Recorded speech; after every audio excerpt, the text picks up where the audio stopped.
Hello students, मेरा नाम है डॉक्टर विकास गोयल और हमारा कोर्स चल रहा है C programming language. C programming language पे अब तक हम काफी टोकन्स पढ़ चुके हैं, जिसमें हमने स्टार्ट किया था कीवर्ड से, फिर आइडेंटिफायर, फिर कॉन्स्टेंट्स, फिर ऑपरेटर्स। लास्ट लेक्चर में हमने वेरिएबल्स पढ़ा था। अब नेक्स्ट टाइप ऑफ टोकन पढ़ते हैं, that is data types. Start करते हैं। डेटा टाइप्स होता क्या है? जैसे नाम से पता लग रहा है, डेटा की टाइप। ठीक है, तो data type of a variable, generally variable के साथ एसोसिएटेड होता है, determines the type of data a variable will contain. अब आपको पता है वेरिएबल क्या होती है? Name given to any memory location. अब उस मेमोरी लोकेशन या उस वेरिएबल में किस टाइप का डेटा बैठेगा, ये बताएगा आपकी डेटा टाइप। ठीक है, तो वो टाइप ऑफ डेटा भी बताता है और साइज ऑफ डेटा भी बताता है। मतलब किस टाइप का डेटा बैठेगा वो भी बताएगा, और वो कितना स्पेस लेगा मेमोरी लोकेशन में वो भी बताएगा। ठीक है, एग्जांपल देखते हैं। जैसे इंट a इक्वल टू 5। आपको पता है इंट यहां पे डेटा टाइप है, a आपको पता है यहां पे वेरिएबल नेम है, और 5 that is a value. Similarly float में ये डेटा टाइप है, ये वेरिएबल नेम है, और ये आपकी वैल्यू है जो वेरिएबल के अंदर बैठेगी।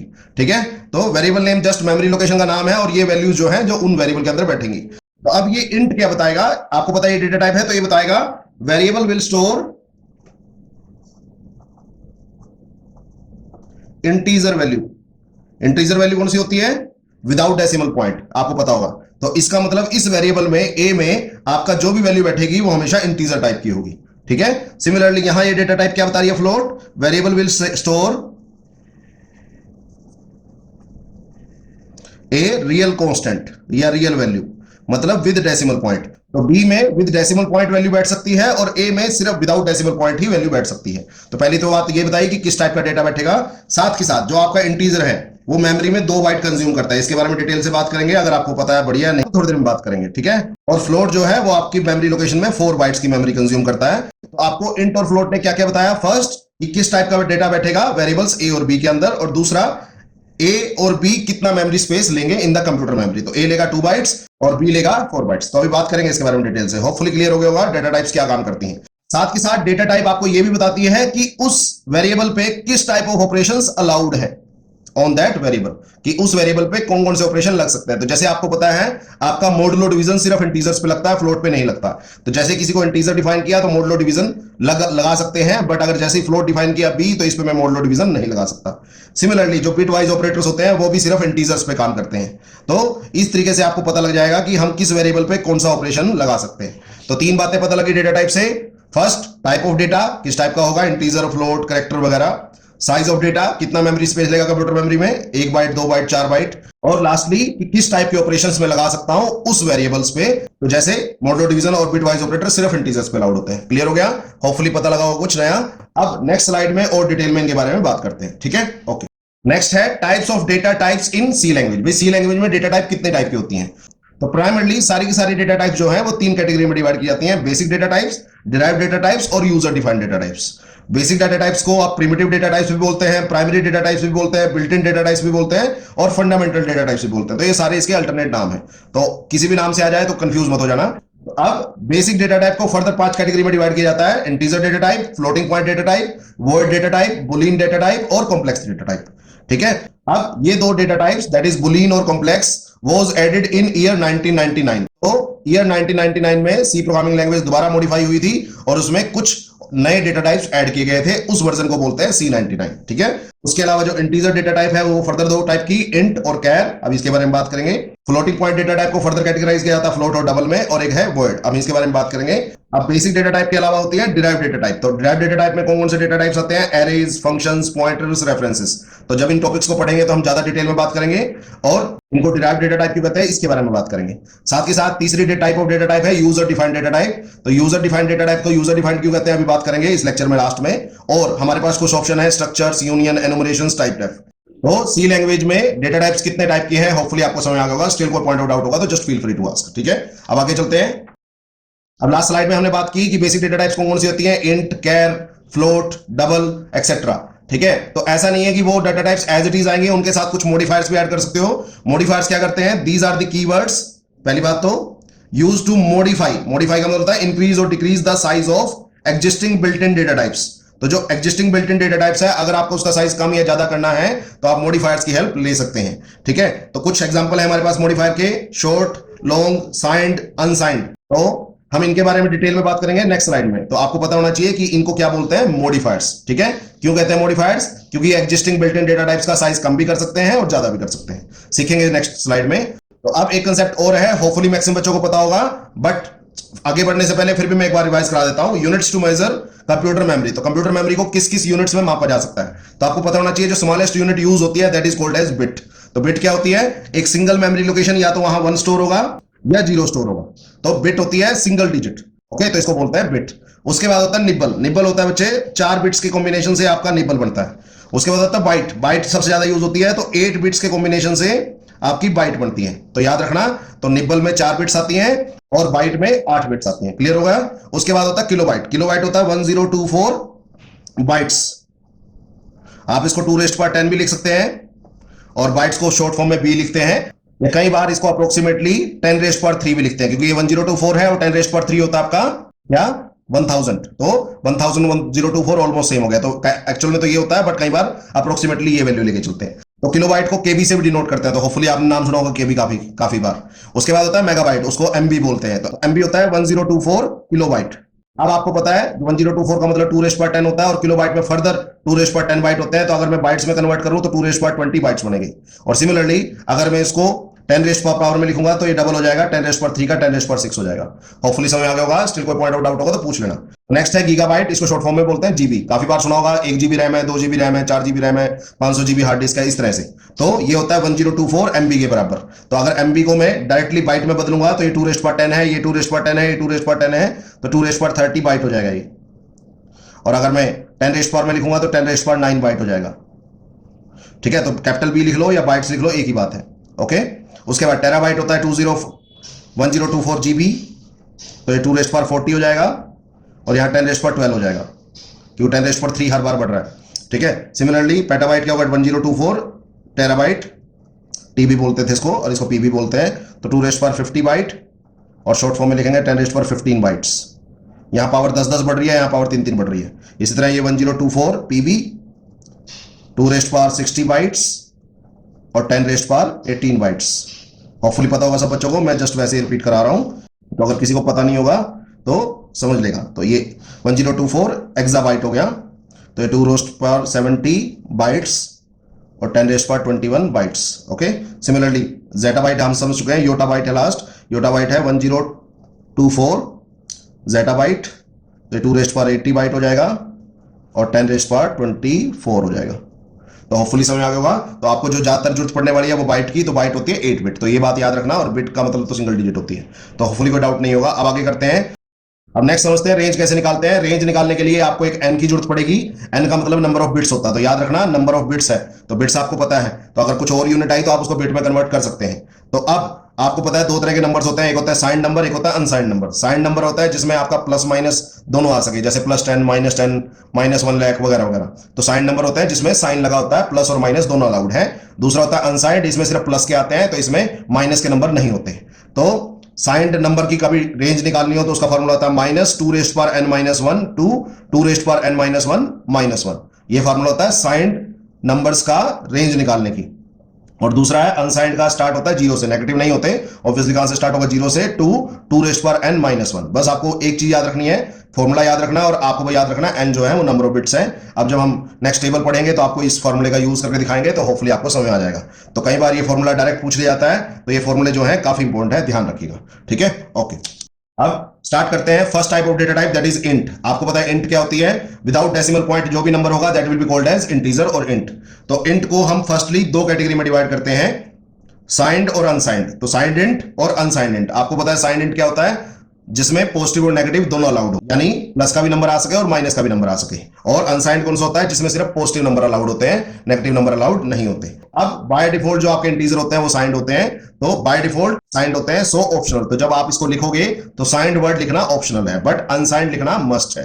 ठीक है, ये मेंशन करना मस्ट है अगर आपने इसको यूज किया है तो। अब आपका इंटीजर हुआ 2 टाइप का, साइंड और अनसाइंड। अब साइंड इंटीजर फर्दर 4 टाइप का होता है, शॉर्ट, इंट, लॉन्ग और लॉन्ग लॉन्ग। ठीक है, अब देखते हैं इस कैटेगरी को सी प्रोग्राम में लिखते कैसे हैं, मतलब उसका सिंटेक्स क्या है। आपको पता है शॉर्ट है, साइंड है और इंट है, तो हम इसको लिखते हैं साइंड शॉर्ट इंट आप ऐसे लिख सकते हैं, आपको पता है साइंड वर्ड जो है वो आपका ऑप्शनल है, तो आप डायरेक्टली शॉर्ट इंट भी लिख सकते हैं। दूसरा है इंट है, साइंड है, इंट है, तो आप डायरेक्टली इंट ही लिखते हैं क्योंकि साइंड वर्ड जो है वो आपका ऑप्शनल है, कीवर्ड जो है वो आपका ऑप्शनल है। नेक्स्ट है लॉन्ग है, साइंड है और इंट है, तो आप इसको सिर्फ लॉन्ग इंट लिख सकते हैं या साइंड लॉन्ग इंट लिख सकते हैं, मर्जी आपकी है। उसके बाद लॉन्ग लॉन्ग है, साइंड है और इंट है, तो साइंड ऑप्शनल होता है, अगर लिखना ना लिखना मर्जी होती है, तो हम इसको लॉन्ग लॉन्ग इंट लिखते हैं। सिमिलरली जो अनसाइंड इंटीजर है वो भी 4 कैटेगरी में डिवाइड होता है, शॉर्ट, इंट, लॉन्ग और लॉन्ग लॉन्ग।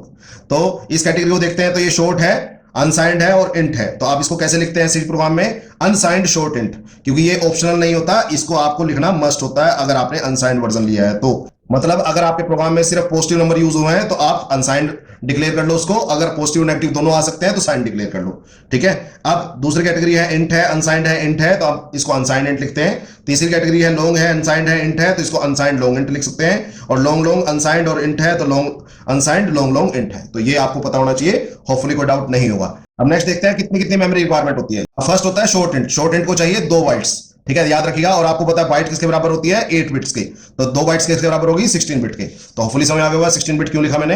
अब नेक्स्ट है इंटीजर, इंट, ये भी आपकी 2 बाइट्स लेता है, तो ये भी 16 बिट के बराबर होगा, बट किसी किसी मशीन पे ये 4 बाइट्स भी लेता है, मतलब अगर मशीन चेंज होगी तो it can consume 4 bytes as well. But short int हमेशा 2 बाइट लेगा, इंट 2 बाइट और 4 बाइट ले सकता है depending on the machine. Maximum cases में हम 2 बाइट ही मानते हैं, ठीक है। नेक्स्ट लॉन्ग इंट जो है वो 4 बाइट्स लेता है, तो देखो डबल हो गया मेमोरी स्पेस, तो ऑब्वियसली 4 बाइट किसके बराबर हो गया, 1 बाइट 8 बिट होती है, तो 4 बाइट होगी 32 बिट। इसी तरह लॉन्ग लॉन्ग इंट होता है 8 बाइट के बराबर, तो ये 64 bit. Similarly short int, int, long int, long long int, आपका साइंड हो चाहे अनसाइंड हो साइज सेम ही लेता है, उसमें कोई चेंज नहीं है, तो साइज सेम है, बट उनकी रेंज में फर्क आ जाएगा। रेंज देखते हैं अब, आपको पता है साइंड की रेंज होती है -2n-1 टू 2n-1 -1। अब n क्या होता है, नंबर ऑफ बिट्स। अब नंबर ऑफ बिट्स यहां कितनी है, 16, तो अगर इस फॉर्मूला में पुट करें, साइंड है तो इस फॉर्मूला में पुट करेंगे तो ये आएगा -2n-15 टू 2n-15 -1। जब आप इसको सिंप्लीफाई करेंगे तो ये आएगा -32,768 टू 32,767 तक। तो होपफुली आपको सिंप्लीफाई करना आता होगा, उसमें कोई दिक्कत नहीं होगी। सिमिलरली जो इंट है वो भी आपका कितने बाइट लेता है, 2 बाइट, मतलब 16 बिट, तो इसकी रेंज भी -2n-15 टू 2n-15 -1। कैसे आया, n की जगह 16 पुट किया, तो यहां 15 बचा, यहां भी 15 बचा, ठीक है। तो इसको सिंप्लीफाई करेंगे फिर वही सेम आएगा, -32,768 टू 32,767। तो शॉर्ट इंट और इंट में आप इस रेंज की कोई भी वैल्यू रख सकते हैं। अगर इससे बाहर कोई भी रेंज की वैल्यू, तो इसका मतलब क्या है कि शॉर्ट इंट और इंट में आप इस रेंज के अंदर कोई भी वैल्यू डाल सकते हैं, कोई प्रॉब्लम नहीं आएगी, वैल्यू हमेशा सेम रिटेन रहेगी। बट अगर इस रेंज से बाहर कोई भी वैल्यू डालोगे, मान लो आपने 33,000 डाल दी या -33,000 डाल दी, तो ये शॉर्ट इंट और इंट जो है वो एज एक्सपेक्टेड रिजल्ट नहीं देंगे, क्योंकि इनकी रेंज सिर्फ इतनी ही है। तो अगर आपको बड़े इंटीजर्स के साथ डील करना है तो better to go with long int, क्योंकि वो 4 बाइट लेता है, तो 4 बाइट होता है 32 बिट, तो 32 को अगर फॉर्मूले में रखोगे तो आएगा -2n-31 टू 2n-31। अब जब इसको सिंप्लीफाई करोगे तो आएगा -2147483648 टू 2147483647। तो होपफुली आपको पता लग गया होगा कि ऑब्वियसली इसकी रेंज ऑलमोस्ट काफी ज्यादा होगी। तो अगर आपको बड़े नंबर के साथ डील करना है तो better to go with long int. Similarly next है लॉन्ग लॉन्ग इंट, आपको पता 8 बाइट लेगा, 64 बिट लेगा, तो n की वैल्यू 64 है, तो आएगा -2n-63 टू 2n-63 -1। अब आप इसको सिंप्लीफाई कर सकते हैं, वो आपका काम है। क्लियर हो गया, होपफुली कोई डाउट नहीं होगा, ठीक है। उसके बाद अब बात करते हैं अनसाइंड इंटीजर्स की। तो फर्स्ट है शॉर्ट इंट, तो शॉर्ट इंट हमेशा लेता है 2 बाइट, तो दैट इज 16 बिट, बट आपका ये अनसाइंड है तो ये वाला फॉर्मूला लगेगा, तो 0 टू 2n-16 -1। तो जब आप इसको सिंप्लीफाई करोगे तो ये आएगा 0 टू 65,535, तो वो आपको आना चाहिए। 2n-16 कोई बड़ी बात नहीं है, आप लोगों के लिए निकालना है। सिमिलरली अनसाइंड इंट सेम है, 0 से 2n-16 -1 इसकी रेंज रहेगी, तो 0 टू 65,535। तो अगर आप नेगेटिव नंबर्स के साथ डील नहीं कर रहे तो better to go with unsigned. तो देख सकते हैं जो रेंज होगी वो डबल होगी, ये 32,000 तक थी, ये 65,000 तक होगी, तो रेंज क्या होगी, डबल। तो ये फायदा है आपका अनसाइंड नंबर लेने का, अगर आपको नेगेटिव नंबर्स के साथ डील नहीं करना तो। उसके बाद आपको पता है लॉन्ग की 4 बाइट होती है, अगेन फॉर्मूला पुट करो तो 0 से लेके 32 है यहां, तो 2n-32 -1। आप इसको सिंप्लीफाई करेंगे, आएगा 0 टू 4,294 967 295। तो ये आपको सिंप्लीफाई करना आना चाहिए, ठीक है। और लास्टली आपको पता है लॉन्ग लॉन्ग जो है वो आपकी 8 बाइट लेता है और 64 बिट, तो n की वैल्यू 64 पुट करोगे तो 0 टू 2n-64 -1। तो होपफुली अब आपको पता लग गया कि इनकी रेंज कैसे लिखी है। लास्ट बात बचती है फॉर्मेट स्पेसिफायर। फॉर्मेट स्पेसिफायर का मतलब है जब सी प्रोग्राम में इनको यूज करेंगे, प्रिंटफ स्कैनफ में इनको यूज करेंगे, तो उन्हें कैसे पता लगेगा कि मेरा जो नंबर है वो शॉर्ट इंट है, इंट है, लॉन्ग इंट है, लॉन्ग लॉन्ग इंट है। तो उसके लिए यूज होता है फॉर्मेट स्पेसिफायर। तो percentile H D short int के लिए यूज होता है, खाली डी इंट के लिए यूज होता है, लॉन्ग इंट के लिए एल डी यूज होता है और लॉन्ग लॉन्ग इंट के लिए एल एल डी यूज होता है। सिमिलरली अनसाइंड में बस यू आ जाता है इंट में, तो परसेंटाइल यू होता है आपका अनसाइंड इंटीजर के लिए। तो शॉर्ट के लिए एच तो था ही, एच पहले भी था, बस यू आ गया साथ में डी की जगह। सिमिलरली यहां एल डी था, यहां एल यू आ गया, और लॉन्ग लॉन्ग में एल एल यू आ गया, यहां एल एल डी था। तो डी यूज होता है आपके साइंड के लिए और यू यूज होता है आपके अनसाइंड के लिए। एच यूज होता है आपका शॉर्ट के लिए और एल यूज होता है लॉन्ग के लिए। होपफुली समझ आ गया होगा। स्टिल कोई पॉइंट ऑफ डाउट होगा तो please feel free to ask, ठीक है। तो इंटीजर्स अच्छी तरह समझ आ गए, स्टिल कोई डाउट होगा तो पूछ लेना, ठीक है। अब नेक्स्ट डेटा टाइप है कैर, वो आपको पता होगी। तो ये साइंड भी हो सकता है, अनसाइंड भी हो सकता है, बट इसमें शॉर्ट लॉन्ग लॉन्ग लॉन्ग इस तरह के कोई मॉडिफायर यूज नहीं होते। तो साइंड कैर को हम डायरेक्ट कैर लिख सकते हैं और अनसाइंड को अनसाइंड कैर लिख सकते हैं। आपको पता है कैर जो है वो कितनी मेमोरी लेता है, 1 बाइट। 1 बाइट का मतलब आपको पता है 8 बिट होता है। सिमिलरली अनसाइंड कैर भी 1 बाइट लेता है, वो होता है 8 बिट्स। तो अब आपको पता है साइंड की रेंज कैसे निकालते हैं, फॉर्मूला मैंने बताया था अभी, -2n-1। तो 7 आएगा 2n-1 वो आपको पता होना चाहिए। और अनसाइंड कैसे निकालते हैं, 0 से लेके 2n-1, तो आपको फॉर्मूले याद होने चाहिए। तो आप इसमें पुट करोगे तो ये आएगा -128 टू ये 128 -1 127 बनेगा।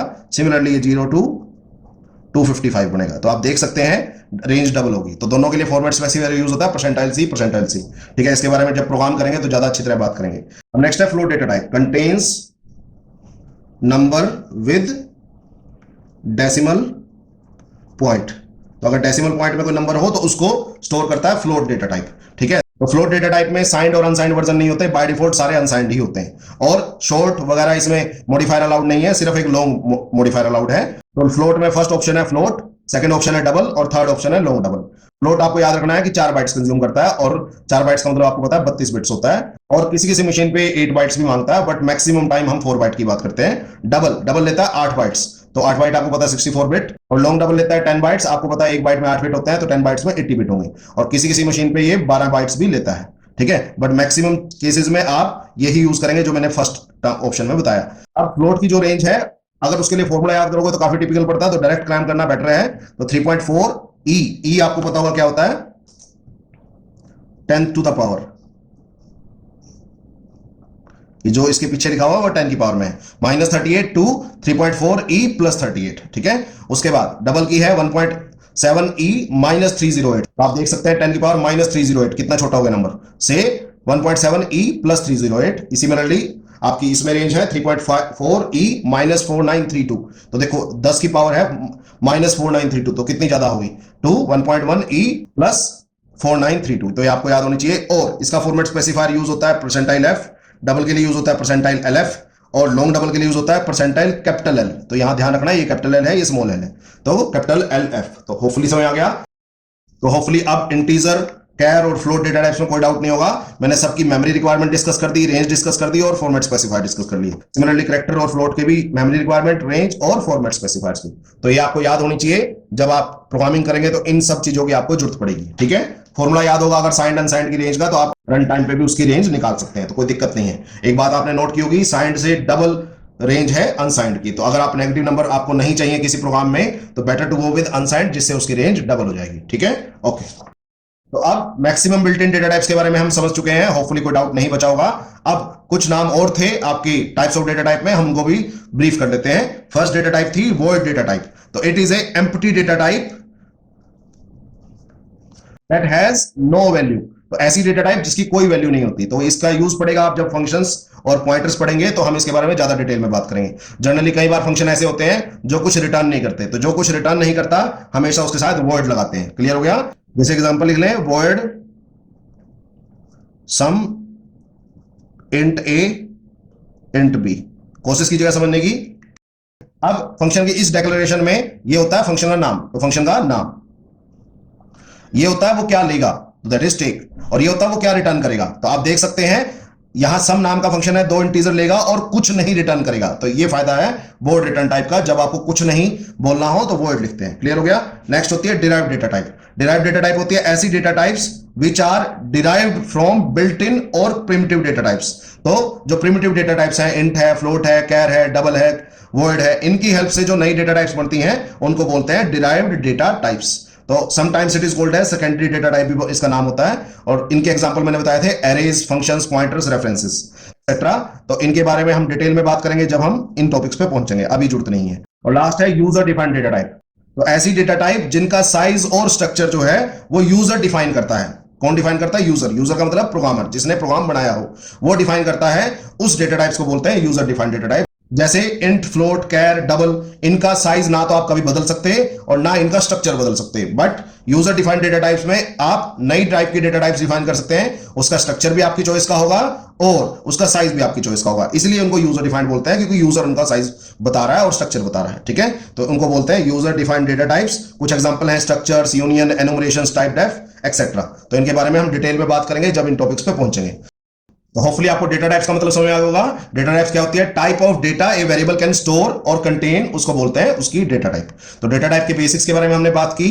तो डेटा टाइप से पता क्या क्या लगता है कि किस टाइप का डेटा बैठेगा, क्या उसका साइज होगा और उसमें क्या क्या ऑपरेशन अलाउड होंगे। ठीक है, तो काफी कुछ पता लग जाता है डेटा टाइप पता लगने से। जैसे यहाँ इन डेटा टाइप है, यहाँ पे फ्लोट डेटा टाइप है। क्लियर हो गया? उसके बाद हमने बताया आपको डेटा टाइप कितने टाइप की होती है। मेनली 3 टाइप की, basic data type, derived data type और user defined data type. Basic को प्रिमिटिव, प्राइमरी, बिल्ट इन और फंडामेंटल भी बोलते हैं, और उसको फर्दर 5 कैटेगरी में डिवाइड करते हैं। इंटीजर, फ्लोटिंग पॉइंट, वर्ड और बुलियन और कॉम्प्लेक्स। इंटीजर को फर्दर इंट और कैर, फ्लोटिंग पॉइंट को फ्लोट और डबल, वर्ड, बुलियन और कॉम्प्लेक्स को एज इट इज रखते हैं। डिराइव्ड डेटा टाइप होती है ऐसी डेटा टाइप जो बेसिक से डिराइव होती हैं, तो उनमें आते हैं एरे, फंक्शंस, पॉइंटर, रेफरेंस। और यूजर डिफाइंड डेटा टाइप होती है ऐसी डेटा टाइप जिनका साइज और स्ट्रक्चर यूजर डिफाइन करता है। होपफुली आप समझ आ गया। Structure, union, enumeration, typedef, हम इनके बारे में लेटर लेक्चर्स में बात करेंगे। उसके बाद मैंने बताया कि मॉडिफायर्स क्या होते हैं। मॉडिफायर्स वो कीवर्ड्स हैं जो आपकी डेटा टाइप के साथ लग के उसका साइज मॉडिफाई कर देते हैं, मतलब या उसका इंक्रीज कर देते हैं या उसको डिक्रीज कर देते हैं। तो कुछ मॉडिफायर्स मैंने बताया आपको, short, long, signed, unsigned. Hopefully पता लग गया होगा। उसके बाद मैंने बताया कि कंप्यूटर मेमोरी को मापने के लिए कौन कौन सी यूनिट लेते हैं। बिट सबसे छोटी होती है, निब्बल 4 बिट, बाइट 8 बिट्स। उसके बाद KB, MB, GB, TB, PB, EB, ZB और वाईबी आपको समझ में आ गई होगी।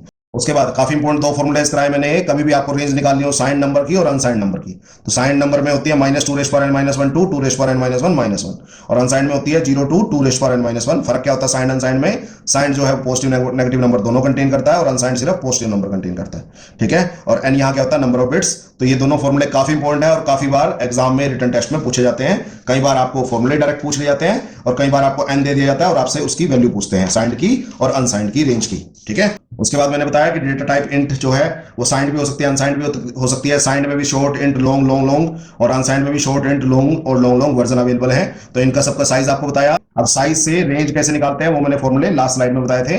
अब फॉर्मेट स्पेसिफायर भी आपको याद होने चाहिए, क्योंकि जब आप स्कैनफ और प्रिंटफ मतलब इनपुट और आउटपुट फंक्शंस के साथ काम करोगे तब आपको उनकी जरूरत पड़ेगी। ठीक है, उसके बाद कैर बताया, फ्लोट बताया, होपफुली समझ आ गया होगा, स्टिल कोई डाउट नहीं है।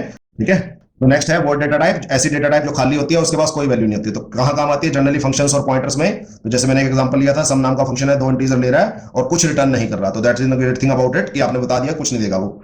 डिराइव्ड डेटा टाइप होता है ऐसी डेटा टाइप जो बेसिक डेटा टाइप से डिराइव हुई हो, और यूजर डिफाइंड डेटा टाइप में बता चुका हूं ऐसी डेटा टाइप्स जिनका साइज और स्ट्रक्चर यूजर डिफाइन करता है, और इसके एग्जांपल्स मैं बता चुका हूं। कभी नेक्स्ट जब ये टॉपिक कवर होंगे तो आपको बताएंगे डिटेल में इसके बारे में। ठीक है, तो दैट्स ऑल अबाउट टुडे। तो डेटा टाइप्स के बारे में हम टोटल कवर कर चुके हैं, होपफुली समझ में आ गई होगी। स्टिल कोई पॉइंट आउट होगा तो just feel free to ask, just make a practice कि आप मुझे डाउट्स दें अपने ज्यादा, और कुछ पूछना हो तो प्लीज पूछ लिया करें। मैं कोशिश करता हूं कि टॉपिक को जितनी डेप्थ में आपको बता सकूं उतना बताऊं, सो दैट आपके सारे कंसेप्ट अभी क्लियर हो जाए, आगे आपको प्रोग्रामिंग के टाइम दिक्कत ना आए। तो होपफुली 1-2 लेक्चर के बाद हम प्रोग्राम लिखने स्टार्ट करेंगे, तो you will feel comparatively better और आपको लगेगा भी हम सी प्रोग्रामिंग कर रहे हैं। फिलहाल तो थियरी पार्टी चल रहा है आपका। ठीक है, ओके।